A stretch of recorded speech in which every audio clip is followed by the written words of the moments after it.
Check, check, quick sound check. Can everybody hear us loud and clear? What's going on, Coach Paul? Hey, I can hear you loud and clear, Coach Jay. Welcome to Fed Wednesday. Happy Fed Day, everybody. Happy Fed Day. We made it through another one. Of course, today was that FOMC meeting, 25 basis point cut, which was in line with expectations. But welcome to At the Buzzer, our market recap. If this is your first time here, the goal of this segment is to review what happened in the markets for the day. We may talk about some markets that you have not traded before, but we believe our goal as traders is to identify opportunity. We want to see how we can take advantage of those opportunities while managing our risk. If this is our first time meeting, I'm Coach Jay. I've been a Topstep performance coach since June of 2023, and that is Coach Paul. Coach Paul, go ahead and introduce yourself. Hey, I'm Coach Paul. I've been with Topstep since April of 2023. I have 4 decades experience in futures trading. I'm here to share some of those experiences and hopefully help you become a better trader. Awesome stuff. Thank you for that, Coach Paul. Is there an echo? Let us know if you guys are hearing an echo. I'm not seeing one. But yeah, that should help it. That should help it. We do have Oracle earnings coming out as well. So we'll take a look in just a second. I don't know if that number came out just yet. But we'll take a look here. Here we go. We got Oracle earnings. Earnings per share came in at $2.26. Estimates were $1.64.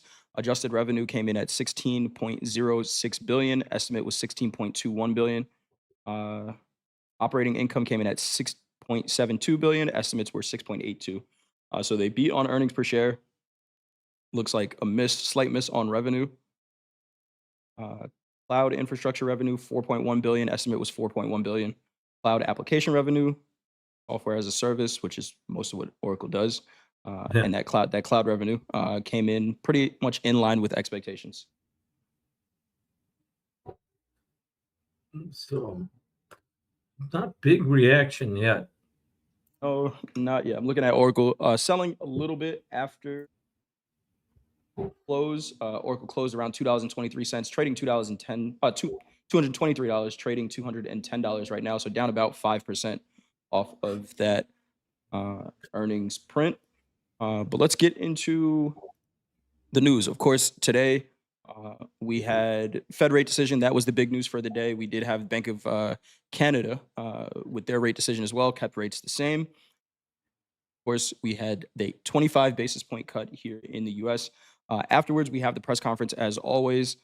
Fed Chair Powell kind of alluded to next year, maybe not him not pricing in rate cuts already. Maybe another 25 basis points in 2026. Of course, the president does not agree with that. And you saw the president's comments afterwards, and he said the cuts that we did were too small. He said, I don't know if you saw these comments, Coach Paul, but he said there's no reason we shouldn't be able to have 20 to 25% GDP growth. Well, you know, his comment was he should have cut by 0.5% at least. And being that he's from the real estate industry, I've never met a real estate developer who said rates were too low. Okay. You know, but interesting there, and you know, there's a little jabs at each other subtly. The one thing Chair Powell said was tariff inflation. He used that word.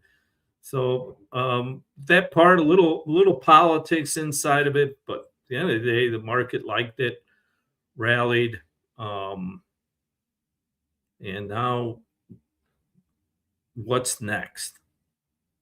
What is the next thing on the calendar that we wait for? There's going to be some economic data and things like that coming out later this week. But of course, that Fed rate decision was the big one. We look forward to inflation data and things like that coming up next week as we wrap up 2025. Oracle did report, again, beat on earnings per share estimates, a slight miss on revenue. Oracle down about 5% from its close, trading $211 right now, closed around $223. Let's take a look at the quote board. There are 36 different markets we can trade with Topstep accounts, not just the equities. And today, to the downside, we have micro Bitcoin down 0.93%. That actually looked like it happened right at the end of the day. Yeah. that sell off in micro Bitcoin. We were near on the highs right before the close, and a pretty nice sell off there, ending the day down 0.9%. Wheat futures down 0.98%, and platinum, our biggest percentage mover to the downside, down 1.79%. To the upside, we had copper up 1.54%. The Russell making new all-time highs in the spot Russell, and the futures as well, up 1.57% on the day. And silver, another market making new all-time highs, up 2.19% on the day. To talk about our big four, we have crude oil up 1.2%, the S&P up 0.64%, gold up half a percent, natural gas up 1.03%, and the NASDAQ up 0.35% on the day. To wrap up our big five. Take a look at the NASDAQ. Let's take a look at the NASDAQ chart here on the daily. What are we seeing here, Coach Paul? Um, Still Any in the range. I don't just we went. I mean, look at the last 3 days highs. Some was rinse and repeat, even on a Fed day. Yep. Um, so we need. I will tell you this. I believe this needs to get going. Well, I mean, we got to start. The Santa Claus is coming here in 2 weeks. This market, if we're going to get that Santa Claus rally, you know, it's getting close. But there's a wall there, and we rejected it once again today. So sideways action, and we'll remain in this channel until morale improves. Sideways action here. I was surprised to see that the volume on the day was still lower than the average, especially after the Fed rate decision. We had 532,000 contracts trade, and the average is 588, so close to the average, but lower. For volume here, again, really nothing changing on it from a technical perspective. We are still in this daily range here, so let's see. Maybe the next catalyst will get us out of this range. Let's take a look at the 30-minute chart here. Not surprised to kind of see some of the price action we saw, especially in the overnight. We talked about this yesterday. That 200 moving average is a flat line, and we traded on both sides of it. If you didn't know today was a Fed day, this just looks like a range-bound market. And a market that is waiting to choose a direction. If we look from last night's open,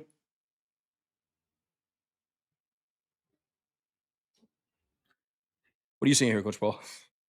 Much of the Indecision. same, right? Yeah. All right. Indecision or rinse and repeat.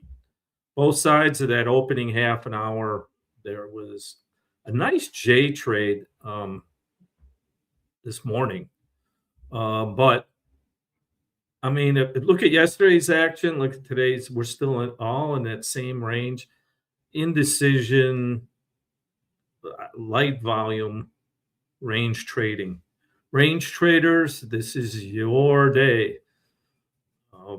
But nothing, no big volume. Really, what's the daily volume? I think it's still, even on a day like today, what we should have. Yep. Yeah, it was lower. Yeah. Lower than the average. Lower than the average. You know, big back and forth day. We talked about this during the opening call. We talked about this yesterday. Range bound activity. So if you were trading the range prior to the Fed decision, you did have some decent trade opportunities. Trading that range. But if you were looking for breakouts, we took a quick look below prior day low on the open in that first hour or so, and then just bought it right back up. One of the things we talked about yesterday was framing out the news candle and then seeing what opportunities present from there. And if we do that, pretty big range. There's more volume here. Then again, you frame out this news candle here is 120 points or so, about 100 points on a 3-minute candle from that rate decision. The press conference is going to be volatile as well, right? So really after Powell stops speaking is kind of where it's clear to trade. You never know what questions are going to come out of that Q&A, what responses he's going to get. You can trade it, but it is pretty volatile. Just curious, did anyone have any success trading after the Fed rate decision? Let us know in the chat. Uh, Take a look at a couple different equity markets. I was locked out of Topstep accounts by this point, but I did get long the Russell after the Fed rate decision. To me, it seemed like the cleanest move. But here is the S&P. And what's nice is if this is the reaction, you have an idea of where you can limit risk on either side, right, of this range. If we break out of the range and you want to get long, you can take that long. Maybe risk goes on the other side. But you know, we talked about it, Coach Paul. Maybe not a ton of opportunity directionally before the print, and this is you can put this in the encyclopedia of Fed rate decision days. What the first 4 hours of the trading day is normally going to look like, right? So the next time we have a Fed rate decision, pull out that encyclopedia and say, hey, what can I expect on a day like today? It's probably going to look something like this. Now, the markets can do whatever they want, but as long as I've been trading and paying attention to the market's reactions on Fed days, look very similar to this. Look very similar. You know, that's a good point. We talked about it yesterday, and I see some people didn't trade today. That's all right. Now we have the information out.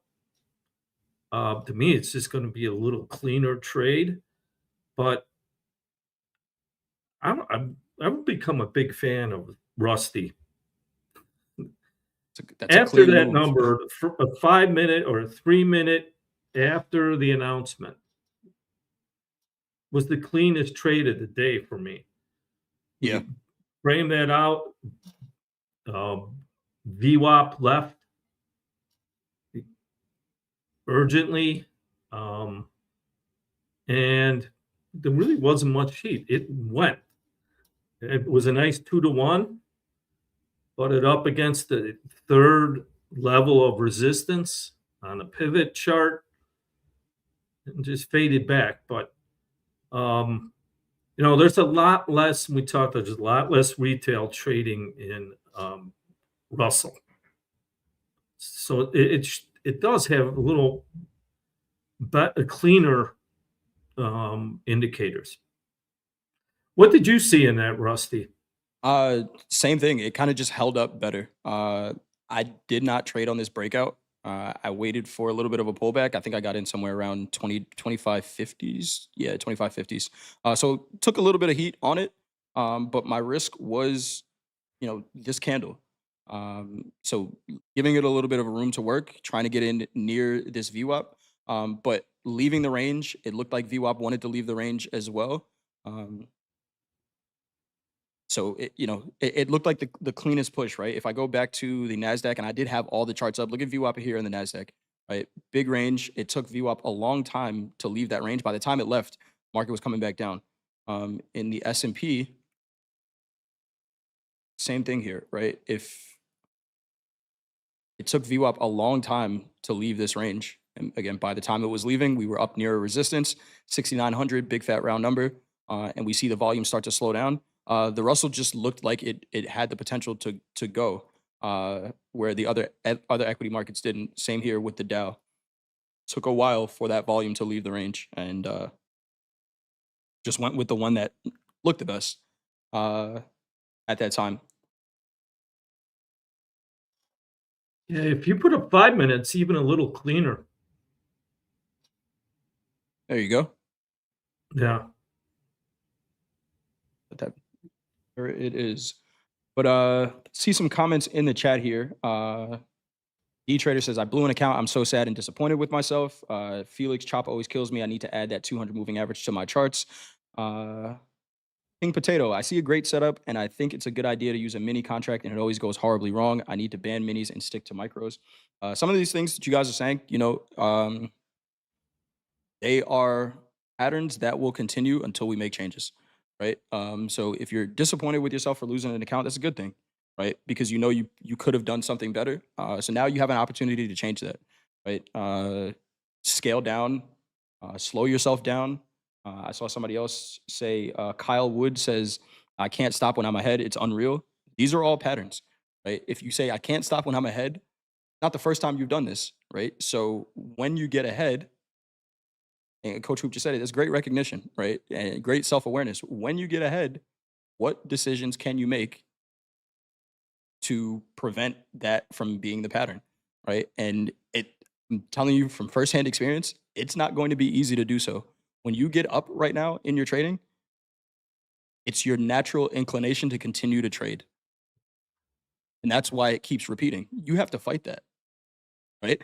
You have to fight the urge to want more. Some people can say, hey, you know what? I made $200 in a day. I'm going to wrap it up and shut down shop for the day, come back tomorrow and do the same thing over and over. For you, that's not the pattern that you're following right now. You continue to trade for a reason. So you got to find out what you can do. You're banning silver. There you go. That's what's going to do it. If that's what is your tilt trigger, do that. And it's going to be different for everyone, right? We can talk technical patterns all the time, and they're important, right? We have to have an approach. Here's our approach to trading the Russell after the news. But if I'm going to be up on the Russell, feel good about it, and then just start YOLOing accounts, I will lose accounts. So you got to be able to fight that pattern when you're. Yeah, well, good. It's good to recognize it, and you have to start journaling.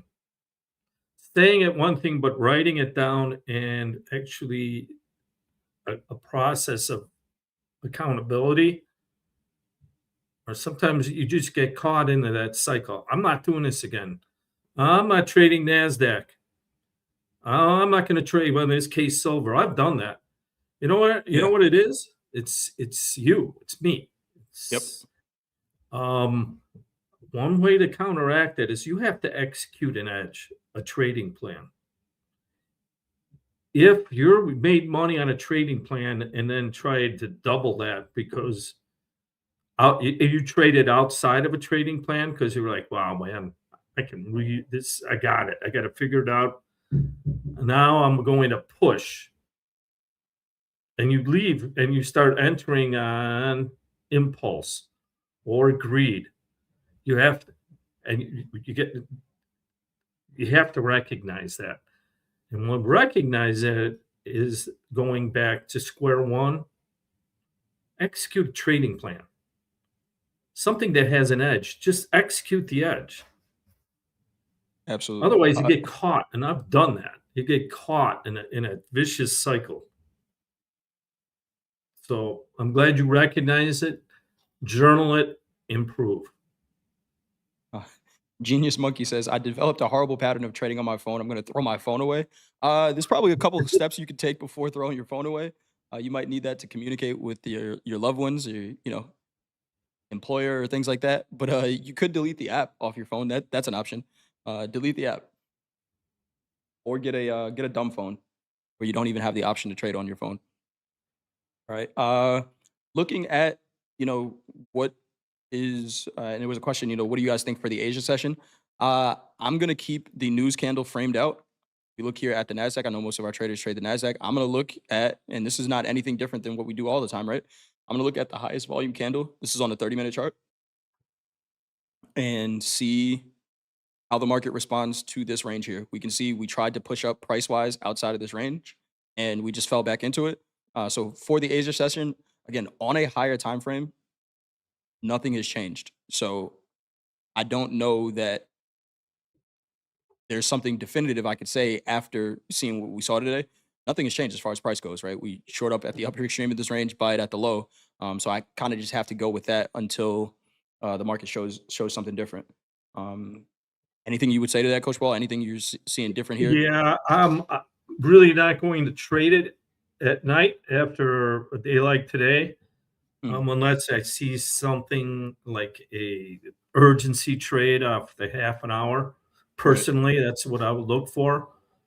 But look at this high. Look at yesterday's high. Yep. Look at Monday's high. Yeah. And look at this range. We're sideways and choking. I think there's better opportunity. Mm. Personally, I'm gonna look at gold, silver, Yeah.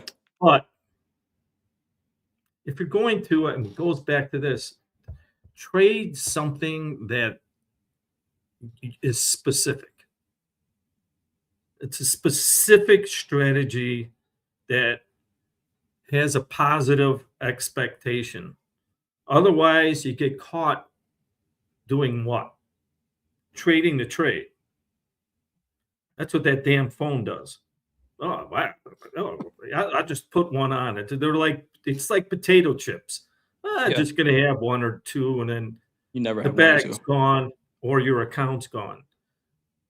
So, yeah, looking at tonight, I'm not looking for much, but I'm looking for a specific, whatever it is.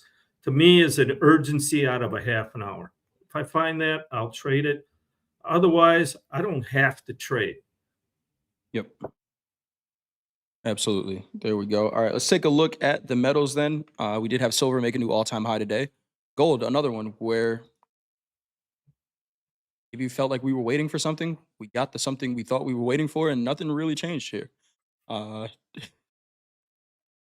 How many this more is days of this do we this is have? still a range. This is kind of. I mean, we've been talking about this when it was like 7 days after this candle, and it's been since we made an all-time high in gold. It's been 51 calendar days, 37 trading days since we made an all-time high. Last time it did it, we'll go back to this again. It was 133 calendar days, 95 trading days. So we're just over a third of the way through that consolidation. If it's the same, and to be honest with you, we talked about the measured move, right? That would come out of this break. This consolidation, I think we have to look at the last consolidation as a measured time move, right? A lot of times we do measured moves price wise, but measured time move, this could very well be the same length of consolidation time wise before we get another break out of this range. Really, nothing has changed in gold either. That 50%, 4280, 4282, I think the price was exactly, is still a resistance until it's not.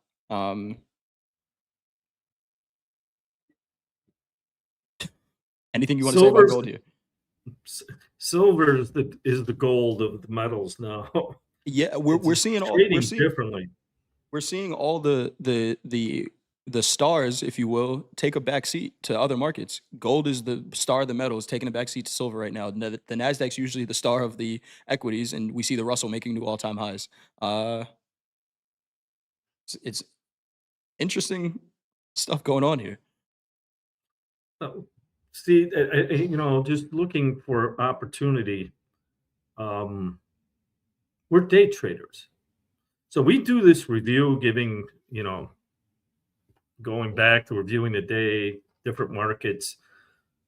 But there's one key common denominator in all of it. We don't know. We start off with fragmented information, and as the day goes by, we can build upon that. And with that, we can build a trading strategy. And no matter, so that strategy might not be working in gold right now. It's probably working in silver. If you're looking for a trend, yeah. If you're looking for a range, Yep. gold in the NASDAQ and the S&P. Gold, NASDAQ, So S&P. But you know, and there's always that conversation, right? Should a trader stick with one market or should you scan and find other opportunities? I think one of the things that we've done here with at the Buzzer Coach Paul is bring people's attention to a bunch of different markets. We had BWAP George in the chat the other day. He said, "Stop bringing my attention to so many different markets." And I'm not going to suggest trading each market every day, but one of the things I think that even helps me with doing this session is noticing when the market is in a trend, right? Almost by default now, I look at silver every day because over the past 2 weeks, it's been in a trend, right? Almost by default now, I look at the Russell every day because it's been in a trend, right? Now, is it going to move every day? It's not. Do I have to trade it every day? I don't. But it's been the market that's moving. Natural gas, it's been the market that's moving. So where we default to sometimes oh, I'm going to trade the NASDAQ because I'm a NASDAQ trader. That's okay, right? And if you are and you identify that the conditions can change every day, it can go from trending to range bound, and you have a strategy to trade both or one or the other, then great. But as a trend trader, I think we have to do what we do here and identifying where the opportunity is to take a trend trade. Um, so I think identify who you are as a trader, and then uh, find the market that's presenting that thing to you. Is it Everett okay? Tucker's Yeah, I comment, saw is it that. okay to read markets on a day-to-day basis, though, and not commit to one setup? I would say commit to a setup. And that when you commit to a setup, you're committing to a process. That process helps navigate your decision making through constant uncertainty. You know, because sometimes we go back, oh, well, there's certainty in that market. No, there's not. That's why we use risk management. But commit to a setup, execute that. So if you're just learning, and when I mean just learning, and you are in your first year, commit to one setup that you can execute consistently through thick and thin. That will bring consistency. That's what helps drive the ship. So sometimes we do bounce through different markets. Some of the best traders I knew in my career started off in small markets or non-volatile markets, so they could learn how to execute a plan. As they garnered experience and also some capital, they went to more volatile markets. But they also had a skill. They developed a skill. It's don't fool. One of the things that's dangerous in trading is to fool yourself up. It's this damn NASDAQ market. I got to go trade gold because that's the one that's making money. If you don't have a skill, like if you don't have a setup to execute, probably going to get the same results. So develop that skill. See if you can execute one setup consistently. That's my advice. And one of the things we say it right. There's 36 different markets to trade. We're not suggesting trading all of them. Notice that we haven't talked about. We have barely talked about any of the currency futures. The ags we haven't really talked too much about, and those markets are trading as well. But you do have to filter at some point, right? If you're scanning 36 markets every day, then yeah, you're probably chasing rabbits. But it's find a couple, a basket, maybe 3 or 4, 2 to 3 that you look at and say, okay, which one of these are going to present an opportunity? Um, and it doesn't have to be the same market all the time, or it can be. It can be. You decide that as a trader. Let's take a quick look at silver. Made new all-time high today. 62,390. Continue to grind to the upside. Silver, did it sit in as much of a consolidation? I guess it really didn't consolidate the same way gold did earlier this year. And I mean, I, I don't want to be the first person to short this. I'll say that this is the market that is just running to the upside, continuing to make new highs, gives us slight pullbacks, but just a pretty strong market overnight. And this is not surprising that we had a little bit of a consolidation, or not too directional before the Fed. That rate decision was going to affect all the markets that we trade. So I don't know how eager I would have been to trade silver in the overnight session, but another one that after that Fed rate decision made a new all-time high and continuing to grind higher. Anything you want to say here on silver, Coach Paul? Well, it's in an uptrend, as we well know. So in an uptrend, buying the dip, you can, and there was a dip that was bought, but most of that action happened when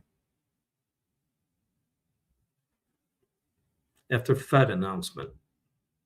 It's still, it's hard to trade. So even if you frame out that 3 minute into the Fed announcement, broke out of that range before it took off. So once again, silver isn't just a layup. It's not easy trading. Correct. I 100%. You want to look I at it? don't really trade silver. When I first started trading many decades ago, I traded silver, and when it's good, it's really good. Mm, But the other 90% of the time, you can see all the little wicks and jerk reactions like this. It was a great buy. yep. You might have got stopped out before it took off. Right. Our bear says, "Isn't silver way too expensive to trade? You can trade the micros, which are $5 a tick, but even then, these are pretty big moves. So, like Coach Paul said, and Ems just said it in the chat, it can rip your damn face off like it did yesterday over leveraging. I mean, that's any market. Maybe micro Ethereum, like we talked about, could be hard to over leverage and blow an account. But even one micro silver is a pretty big contract in this. So keep that in mind. Again, there is opportunity in this. It is a trending market. We're talking about it because it's making all-time highs. Notice we weren't talking about silver when it wasn't making all-time highs. And that's because it is pretty expensive. And Yair, I saw your comment. Silver is the micro silver contract, SIO, that we can trade with Topstep accounts. It's $5 a tick. If you don't believe me, open up a practice account, place a trade, see what increments it goes by. It's 1/10 of the big silver. Big silver's $50 a penny. $5 a tick. $5 a penny in the micro. What even then, even the micro silver, Hmm. let's look at the average true range of what is silver on a daily. It's times $5. I think it's $2.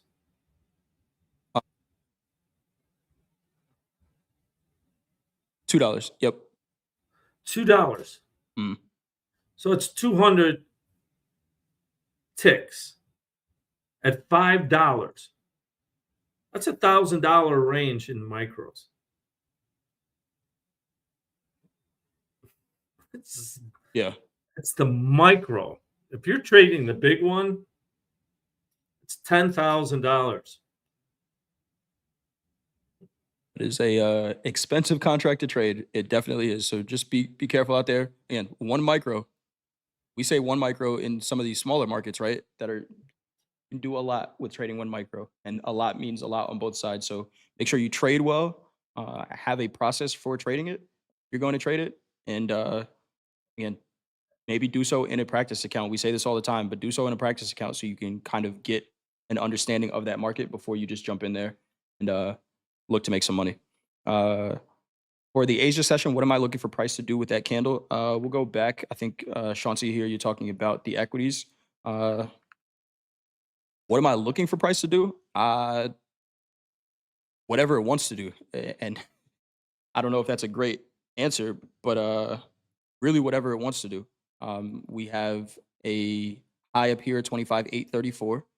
Going back to the NASDAQ, and we can do this in the S&P as well. A low of 25,611. I just want to see the market's response. So let's say we push up here.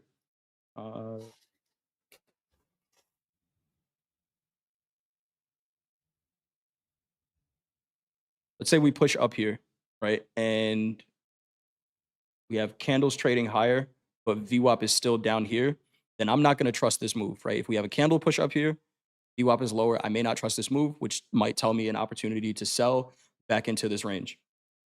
If we open up and VWAP is trading like this, and the candles are as well, then I'm looking for the high of this candle to become a support and maybe buy it against VWAP to trade up to 25,900. But I really don't know, right? So I'm framing this candle out because this is where most of the volume traded, right? You might see some other people use a volume profile. You can take a look at that as well. We have this kind of somewhat high volume node here. Point of control never flipped for the day. But really, I just want to see the market's reaction to this area. I'm looking at high, low 50% and see how the market responds from there. But if I say that I'm looking for this to break out and buy it, and then we reject up here and sell all the way through it, I'm anchoring myself to an idea that the market might not agree with. So just trying to stay impartial here. All right. And let's take a look at crude oil. Ooh, a nice rally today. Yeah, it did. Yes, it did. There was headlines that what is it? U.S. in Venezuela abscommed a tanker of oil. Hmm. And yeah, the U.S. seizes sanctioned oil tanker off the coast of Venezuela. So another step up in the saber rattling of Venezuela. That looks like at that time when that headline came out, it shook a little bit of the shorts in crude because it turned around. It was breaking when that news came out. But overall, we look at that daily, still in a downtrend. It's got some work to do. You know, I know it's Wednesday. Let's look at that weekly.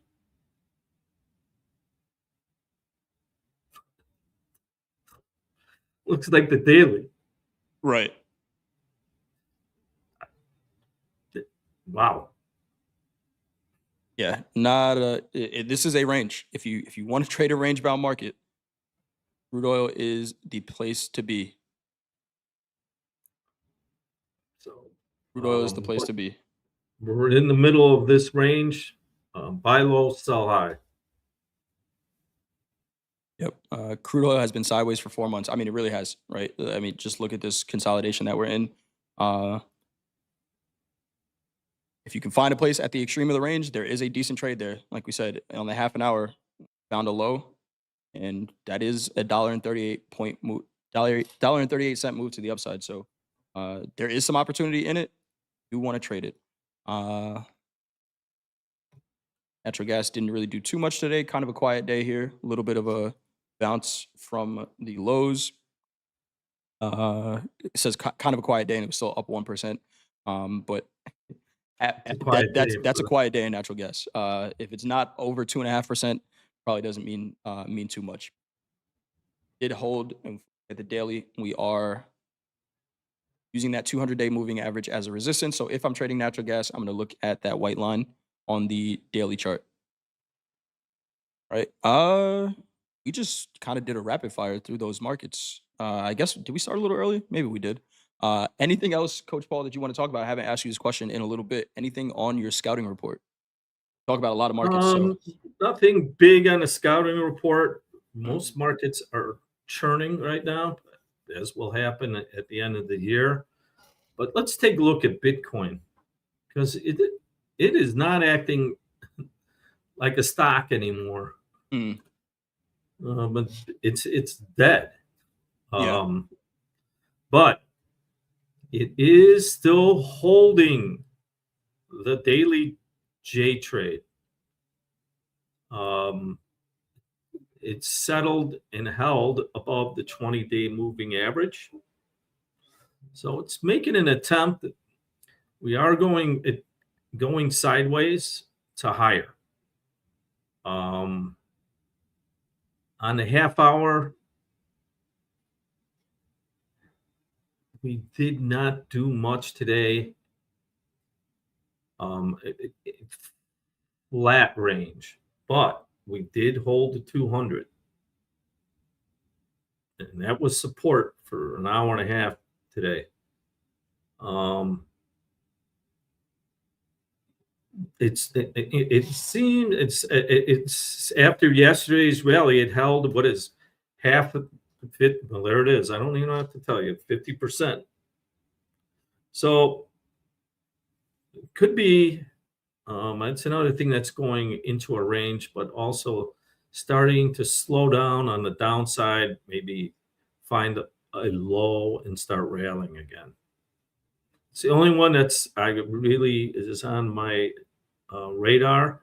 The yen and the dollar found weakness today. So the yen had a 2.8. It had a nice little rally off yesterday's break, but overall, there's nothing much on it going to be on my radar until beginning of the year. So, thanks for that, Coach Paul. Yeah, one of the things we talked about, I don't know, were we talking about this morning?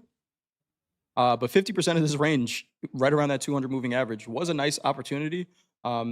See how we have this framed out? And why am I framing this out? Because it's yesterday's daily candle, but I guess you could probably even narrow this down a little bit and just look at all the high volume. Get all that volume. This is what I would do in the NASDAQ, right? Or the equities. Frame out the high volume candle from the day prior. See how the market responds to it.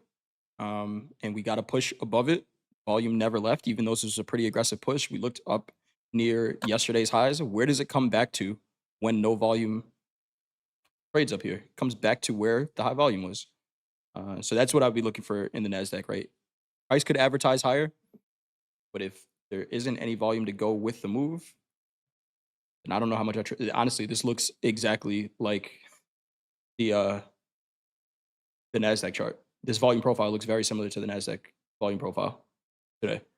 Volume point of control never flipped upwards. We had a really strong rally, and then we just fell back into the range. I'm going to pull up NASDAQ chart next to this so we can actually take a look at that. And again, there's no guarantee that this is what's going to happen, but it kind of looks similar. Maybe not exactly the same, but all the volume is at the low. All the volume was at the low, and we came back to the middle where there wasn't a ton of volume traded to kind of fill in this profile here. Market doesn't really love when it's, and now look, it changed the profile. See how this went from, this looks like pre-Thanksgiving dinner and then Thanksgiving dinner, right? The nap. Right. So that's kind of what I would be looking for the NASDAQ to do. But it doesn't have to, right? Could just come in and continue to buy it higher. What do you have your volume moving average set to? Whatever the default is, I think it's 9 or 20. The default. Didn't change that. ZB for ZB Trader. Let's take a look. Today is the day to look at the Treasury products, if any day, right, Coach Paul? Yeah, and they were. Yeah, go ahead. Look at the volume. Okay, the biggest volume into that. I'll go back to the 30. Sorry on the about that. daily. You want to go daily or 30? Right there on the 30. All right. 2 ships passing in the night. Volume wise, sell, buy. Now, one thing, it's above the 200 moving average, but this market is dead. And Did the 10-year do I'm anything not different? trading it anymore. If I was still in the options, I just keep selling strangles. But wow, look at 3 days, and this is a Fed day. Right. Let's take a look at the 10-year to see if that did anything different. Maybe a little. That 200 moving average is interesting. But I did hear Andre and Jack talking about 10-year yields. But prices maybe just still in a little bit of a downtrend. That 200 moving average on the daily, we did talk about that yesterday being an interesting spot to look. And in the 30-year, that was the low of the session. But there's not much opportunity there. Yeah. There's an opportunity to get lost in there. I just don't recommend trading it right now. I don't. I think beginning of the year, there's going to be some type of big movement. Now, underlying this is our debt. Yeah.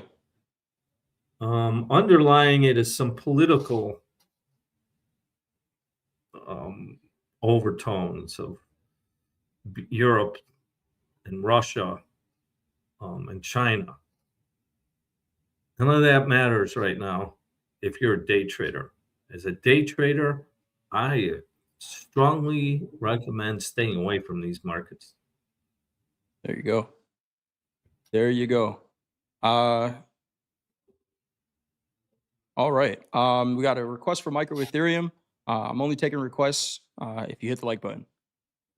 Only Ah, taking requests if you hit the like very button. good. Like a DJ that only plays what I want to hear. Here's micro Ethereum on the daily. Hmm, nice. I'm a We did get that bullish J. looking. We did get that J trade. We broke this trend line. I just instinctively put this trend line on here before. Yeah, I think I'm becoming a trend line trader. Uh, There you go. You're addicted. right. We broke the trend line. We came down, held it. We had this J trade on the daily, similar to Bitcoin. On the 30, really too much happening today, it looks like. But again, all these markets across the board. This does look like it's holding up maybe a little bit better than Bitcoin. Right? Bitcoin, if we framed out that daily candle, all that high volume, right? Bitcoin was still trading in that high volume. Ethereum's holding above it, so maybe a little bit stronger here. Could one lead the other? But not really much as far as change in perception of this market. We're still inside yesterday's range. Pretty consolidated day here. Yeah, it looks like it could break out to the upside on that daily, get a hook. Um, hmm. Well, guess what's on my radar, Coach Jay? Thank you for bringing that up. Micro Ethereum. Hey, we said it yesterday. It's not the market that you're gonna blow an account in.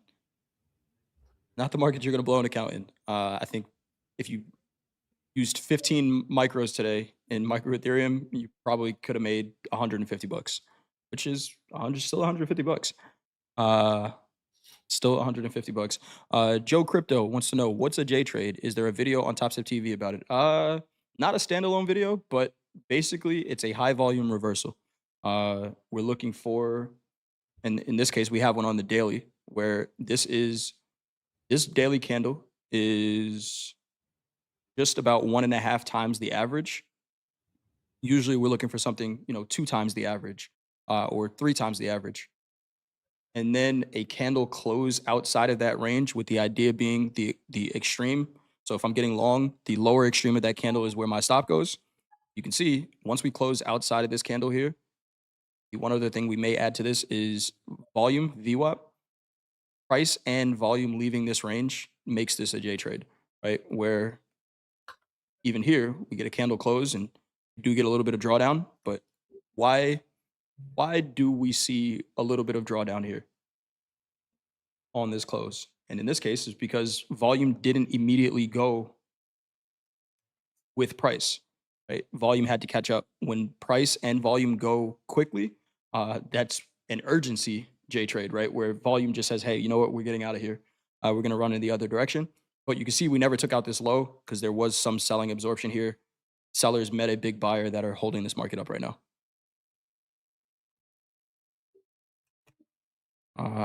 Can anyone, Coach Paul, can you think of an urgency J trade we had recently? I can't think of one.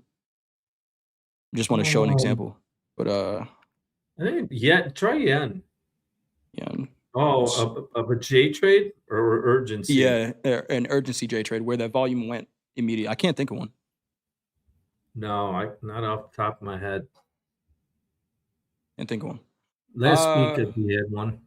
yeah, but again, do they work all the time? Nothing does. And anything we say here is for educational purposes only. Joe Crypto, what I will say, and that's my trade, right? I love that trade. That's why it's called the J trade. Coach Paul named it after me. I know I did. exactly what it looks like when that trade doesn't work. Does that mean I won't take it? Sometimes I'll take it, but if volume doesn't leave that range, significant in a relatively reasonable time frame, I lose confidence in the trade, right? Because it should be almost an immediate reaction, right? You see, and a lot of times it's coming on the end of a big rally or sell off. If the volume doesn't go right away, like I said, I lose a little bit of confidence in that specific setup working out. When the volume goes, that's when I'm just like, okay, hands off. There's nothing for me to do here. I'm gonna let the market work because it rejected those prices. But you know, check it out. Put the trade on in a practice account if you see it develop, and then just see how it responds from there. But again, nothing is going to work 100% of the time. I wish we had something that did, but we probably wouldn't be giving it away for free on YouTube.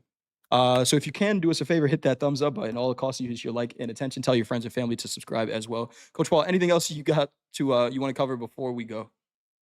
What was it? Let's look at the yen. We talked about it because it's all right. Let's look at the daily now. We've had this trend. We had that rally last couple days. We have a 3-bar reversal, rallied back to that break. Could be a good sell. Looking at that, that trend is still in place. It's holding under the 20-day moving average. That was the high today. So right away tonight, I know I'll be looking at the end to see if I can see any urgency to the sell side. Take a look at the yen. Do we do any Discord live sessions? I did one today with Coach Jack. Is it live trading sessions? We'll start to maybe bring in some more market analysis there and maybe taking some trades. But Discord live trading sessions, nope. We are here every day though. We're at the buzzer for a market recap. But if that's something that people are interested in, obviously there's live trading on TopstepTV every day. But maybe we can consider doing that. We'll see. We shall see. I got nothing else though. I got nothing else. Maybe we can get out of here a little bit early, unless there are any other questions or anything else that is tugging at your heartstrings that you have to get off your chest, Coach Paul. Well, let's leave it to some questions. Otherwise, we can let people go out and do some Christmas shopping. That you can send gifts to your favorite Topstep coach. No, seriously, we'll leave it open. Do we have any questions? If not, let me run through Discord to see if we missed any questions. Will you consider the micro Bitcoin bear flag consolidation? Not sure you saw this. I'm gonna be honest. I'm the worst at identifying bear flags and bull flags. Is this where would the poll be? Is that it here? No, that's a pennant. What the heck did you just draw there? What is that? That's a Dorito upside down, ready to go.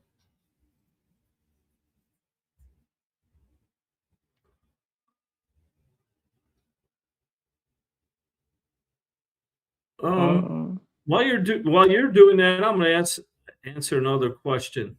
Due to FOMC and price action, does this affect the session ranges or not? I would say today's range was about the average 2 range, and the S&P was less than the average 2 ranges, 341 points. The average range is 438. So in that, taking your question, yeah, it could. Wow. This is an FOMC day. We had less than average range. Yeah. Not what you normally expect. No. So I think it will affect it. I think it's giving evidence that we're not going anywhere in a hurry. Take into effect the holidays. I mean, we've waited for FOMC unless something comes out of the blue. That's a very good question. I would say that's setting the stage for more of the same. Dwindling ranges, a lot of You know where sideways we saw some action. range expansion? Where? The Russell. It was above average range day today. Rusty. Maybe it's a sign. Maybe it is a sign of things to come in the other markets because we could see the Russell was in a consolidation as well before we broke out. Uh, Did it make all-time highs? it did. Did. The underlying made all-time highs yesterday, and then the futures caught up today. So new all-time high. New Yeah. all-time high in the Russell. All right. Got some other questions here. Got the payout question. Someone asked, what moves silver? Fundamentally, don't know. I'm okay admitting that I don't know. Sometimes like these economy questions come up, and I'm gonna be honest, guys, I Google them. I used to feel bad about that, and then over the weekend I spent some time with one of my friends who's a doctor, and he said doctors use ChatGPT and Google when they don't know. So it's okay to admit that you don't know. I have no idea what's moving silver right now. It's more buyers than sellers, and I know that they have a reason to be buying it right now. Uh, and if I'm going to trade it, my job is to just be a great follower. Someone else gets paid It one of the zillions of dollars to figure out why they should be buying silver. one of the things I've been hearing is central banks are buying silver now instead of gold. It has a better value, and you see it in the action. So I'm going to go back to you. I was trained as an economist. I went to my dean at Loyola University at Chicago, who was the dean of the econ department, and also had a futures trading class, and this was 1984. Okay. It was like one of the only. There was two, maybe University of Illinois, and that was based on pure commodities. Long story short, he says, "What do you want to do?" I said, "I want to learn how to trade." He goes, "Paul, I don't know how to trade. You want to? I know how to teach. I know economics. You want to learn to trade? Go to the floor, learn how to trade from good traders." It was a great piece of advice. Um, so in that, we don't have to know. You have to learn. You have to know how to trade. And then some of the best traders, Tom Willis, one of the Richard Dennis's best friend, great trader, and one of the best floor traders ever. It was in the soybean market. We were in the midst of a drought. It was wild markets. He was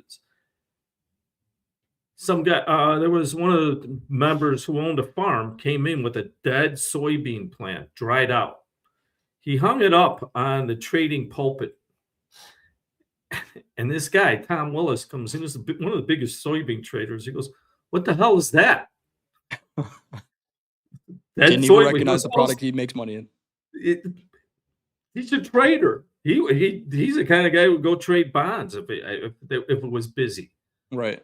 But going back without going too far away from that, I don't. You don't need to know. As a matter of fact, you just need to know how to trade. Agreed. Um,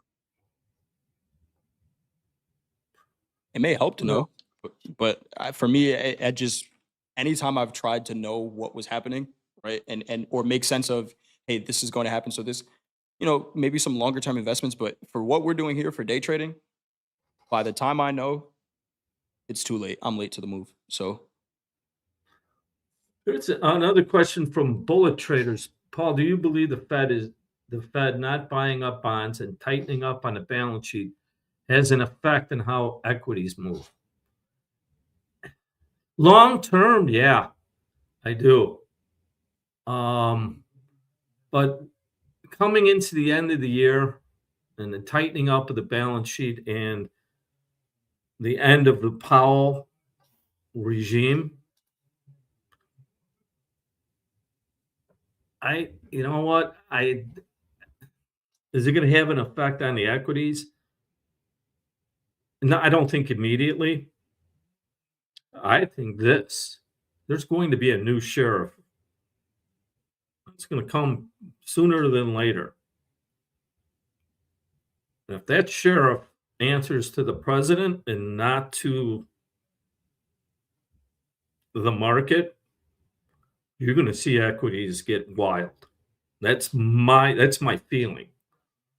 It's a really good question, and I think that market is got a lot of uncertainty because when I first started, I had no idea. I know gold was at $800 an ounce, which at that time was insane. It Yeah. can't keep up that. It went from $50 to 800. There was complete distrust of the Federal Reserve Chairman, Arthur Burns. Look him up, Google him. That by default, there was no confidence. I mean, the markets were up in an uproar, but that forced the hand of Jimmy Carter to bring a guy named Paul Volcker. And he's one of my heroes. Paul Volcker didn't screw around. He said, "Oh, we need to raise rates," and he raised them. And he raised them to what? I think at one point, short-term rates were 18%. Oh, He made money real, and it put some pain on a few people. But it over 2 years, it set up the great rally. And politicians took credit for it, but the Fed really turned things around, made money real again. So coming into this new year with a new chairman, I think that's going to be the top story. So coming forward, and I think that's really going to affect equities.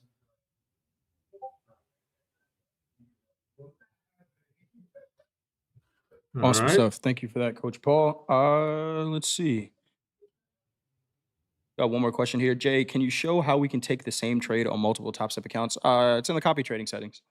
If you go to settings gear over here, you go to copy trading, going to pick out of the accounts that you have, pick a lead account and a follower account, and then go from there.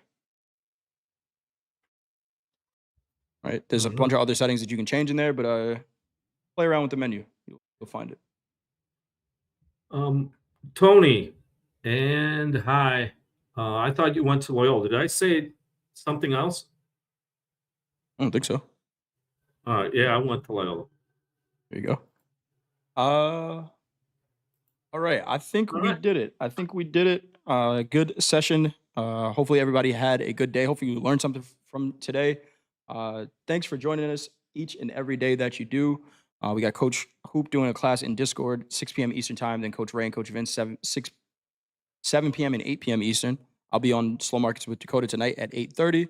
Aaron with the London Open tomorrow, 2:30 Eastern time. D with the Euro Trade, 4:30. And then we'll be back for the opening call, 8:15 Eastern time. Coach Paul, anything you got to say before we go? Yeah, enjoy your evening. Plan your trade your plan, and we'll talk again tomorrow. Sounds good. Have a good night, everyone. Trade well, manage your risk, and we'll see you all soon.